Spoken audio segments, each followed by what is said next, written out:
ఇక మరోవైపు తెలుగు రాష్ట్రాల్లో చలి పంజా విసురుతోంది. కనిష్ట స్థాయికి ఉష్ణోగ్రతలు పడిపోతున్నాయి. కొన్ని ప్రాంతాల్లో 15 డిగ్రీలకు దిగువన ఉష్ణోగ్రతలు నమోదవుతున్నాయి. రానున్న రోజుల్లో చలి తీవ్రత మరింత పెరిగే అవకాశం ఉందంటున్నారు వాతావరణ శాఖ అధికారులు. ఆంధ్రప్రదేశ్లోని పలు ప్రాంతాలు చలి తీవ్రతతో గజగజ వణికిపోతున్నాయి.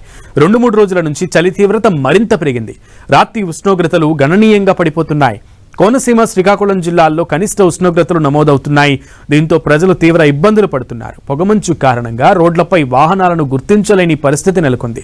దీంతో వాహనదారులు ఇబ్బందులు పడుతున్నారు.